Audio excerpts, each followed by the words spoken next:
In an era where retaliation seems to be the order of the day, does the concept of turning the other cheek still hold relevance?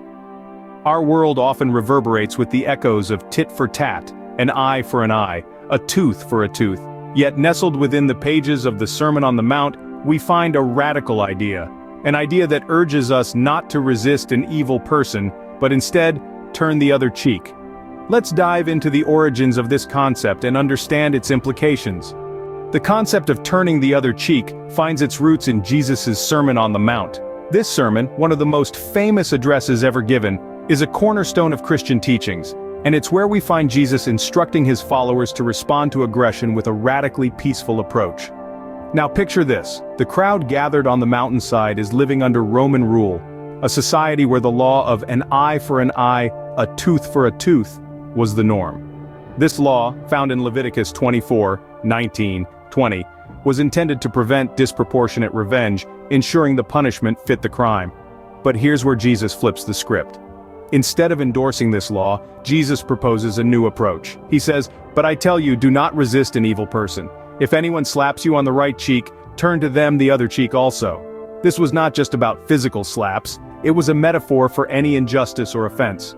By advising his followers to turn the other cheek, Jesus is discouraging a response of violence to violence. He's challenging his followers to break free from the cycle of retaliation. This act, this turning of the other cheek, symbolizes a refusal to engage in this vicious cycle of aggression and vengeance. But there's more to it.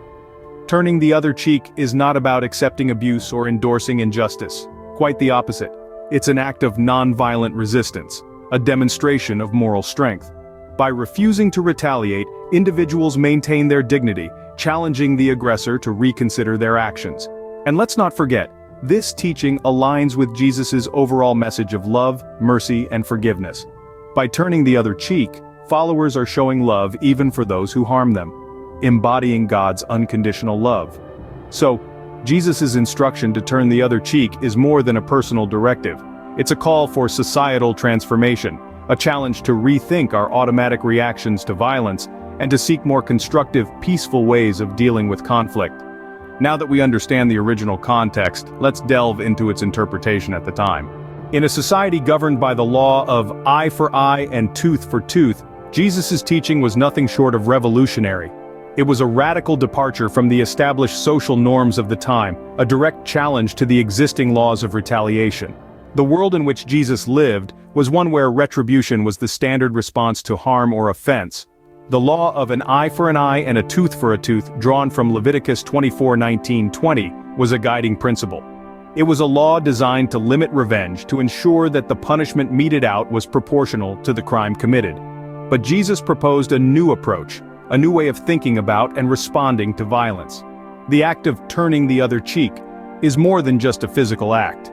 It is a powerful symbol, a representation of a person's refusal to participate in the vicious cycle of vengeance and aggression. It is an act that seeks to break the spiral of violence, to disrupt the expected pattern of action and reaction. But it is also an act of dignity and non-violent resistance. By choosing not to retaliate, the person maintains their integrity and demonstrates a superior moral strength. It is a silent but potent challenge to the aggressor, a non-verbal invitation to reconsider their actions, to question the value and utility of violence. And at its core, this teaching is a reflection of Jesus' overall emphasis on love, mercy, and forgiveness. By refusing to retaliate, by turning the other cheek, Jesus' followers were demonstrating love even for those who sought to harm them, echoing the unconditional love of God. This was a call for personal and social transformation. It was an invitation to rethink automatic reactions to violence, to seek out more constructive and peaceful ways of dealing with conflicts. It was a challenge to the status quo, a call to nonviolence, compassion, and love, even in the face of adversities and aggressions. So, what does this age-old concept mean for us today? In our modern society, turning the other cheek takes on a new significance. This teaching of Jesus, steeped in the wisdom of the ancient world, carries a message that is just as vital and relevant today. It encourages us to take a radically peaceful approach to injustices and offenses, urging us to respond with compassion and love rather than aggression. In a world that often seems to thrive on conflict and retaliation, turning the other cheek challenges us to rethink our reactions to aggression. It calls us to rise above the instinct for revenge, to break the cycle of violence and to seek more peaceful and constructive ways of dealing with conflicts. This principle of nonviolence is not a call for passivity but rather a call for active pacifism. It's about standing up for what is right without resorting to the same tactics as the aggressor. It's about maintaining our dignity and integrity, even when faced with the most difficult of circumstances. Turning the other cheek encourages us to demonstrate love and compassion, even towards those who harm us. It echoes Jesus' overall emphasis on mercy and forgiveness, reflecting the unconditional love that is a cornerstone of his teachings. In the face of adversity, we are called to respond with kindness, to extend a hand in peace, to show that love is stronger than hate. This is a challenge that tests our moral strength and our commitment to the values we hold dear. Moreover, turning the other cheek isn't just about personal transformation, it's a call for social change. It's about creating a society that values peace and justice, that seeks to resolve conflicts without violence, that respects the dignity of every individual. So as we navigate the complexities of the 21st century, let's remember the wisdom of turning the other cheek. Let's challenge ourselves to respond to aggression with compassion, to replace violence with peace, to transform our world with love. Indeed, turning the other cheek is a timeless principle that continues to challenge us to be better. From the Sermon on the Mount to the world we live in today, the instruction to turn the other cheek has traveled across centuries.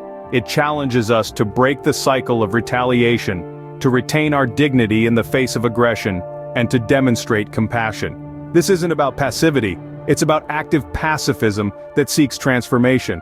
It's a timeless call for peace, love, and non-violence. As we navigate through life, may we strive to embody this principle, promoting peace, love, and non-violence in our interactions with others.